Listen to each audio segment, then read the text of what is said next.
Jamais la même chose. Recueil de chroniques de François Morel, 2015-2017. On était un peu mélancolique et nostalgique dans la première partie. Donc on va être marrant dans la deuxième partie. Ah, ça dépend de vous. Moi, moi je vous suis. Hein. Moi, je suis pas marrant de toute façon. Ce qui est très intéressant, c'est que vous abordez absolument tous les sujets. Est-ce que vous vous interdisez des sujets? Est-ce qu'il y a des trucs où vous vous dites, là, j'y vais pas? Rien ne vous arrête. On avait fait, par exemple, les Daeshiens. Oui, avec Thomas Legrand. Je m'interdis rien vraiment, sauf qu'il faut que ça m'intéresse, que j'ai quelque chose à en dire. Donc, ce qui n'est pas toujours le cas, parce que je n'ai pas un avis sur tout. Donc, il faut que je réussisse à être un petit peu intéressant pendant 3 minutes. Il y a aussi ce moment, le 20 novembre 2015, où après les attentats du 13 novembre, vous expliquez de façon, avec une force extraordinaire, pourquoi il ne faut pas renoncer. Ne renoncer à rien. Ouais, j'ai une chance assez inouïe sur France Inter, c'est que je ne suis même pas obligé d'être drôle. C'est-à-dire, je pense qu'il y a des chaînes privées notamment où je serais obligé de faire le rigolo à chaque fois. De temps en temps, on sent même que les rires autour sont légèrement professionnels. Ouais. Moi, je suis obligé d'être juste d'ailleurs, de dire des choses, parfois avec humour, parfois avec la plus grande fantaisie. Peut-être que dans le fond, ce sont les chroniques que je préfère, celles où j'apporte un petit peu de drôlerie, de consolation, parce que c'est pas mal de commencer la journée avec du rire parfois. Mais parfois, l'actualité ne me fait pas franchement poiler, donc je dis ce qui me vient.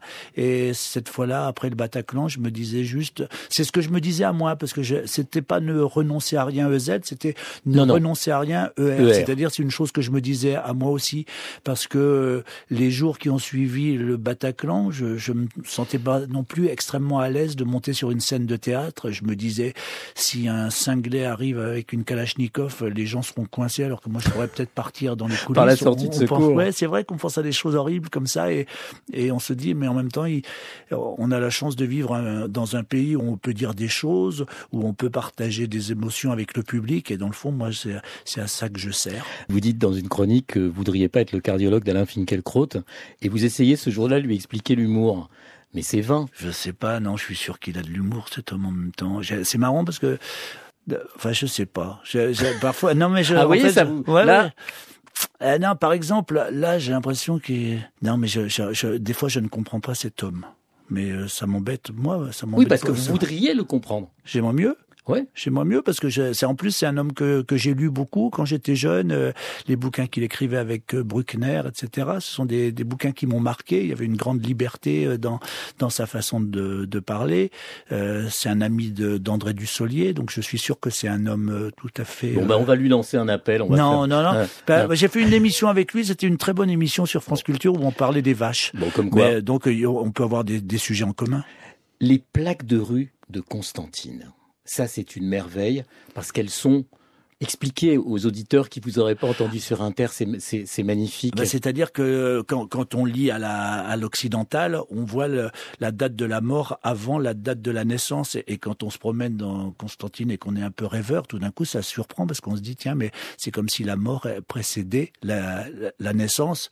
Et ça m'a fait penser à une chanson de Pierre Louki qui était magnifique, qui était l'horloge de grand-père, et ça m'a fait rêver à des choses un petit peu drôles et existentielles. Oui. Vous qui nous faites rêver, j'ai une question qui va vous ramener brutalement sur Terre. Vous avez un smartphone, forcément. Oui. De temps en temps, le système permet une mise à jour, c'est-à-dire on corrige, on modifie, on efface.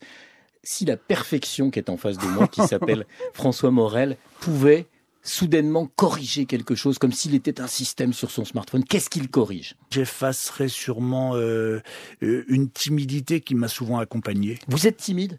En tout cas, je l'étais beaucoup, et je me dis que si j'avais été un peu moins timide, j'aurais pu être un peu plus rapide dans la carrière. Pas dans ma carrière, dans ma vie. Avec les femmes? Avec moi, les femmes, pas forcément, parce que j'ai une femme avec moi qui est depuis longtemps et avec qui je m'entends le mieux du monde, donc ça, je n'effacerai pas. On est tout proche de Noël. Je peux vous dire une chose. Il y a un truc qu'il faut mettre sous le sapin. C'est le livre Jamais la même chose, des chroniques 2015-2017, publié chez De Noël et France Inter de François Morel, parce que vous verrez, ça n'est pas un livre de chroniques, c'est un vrai livre.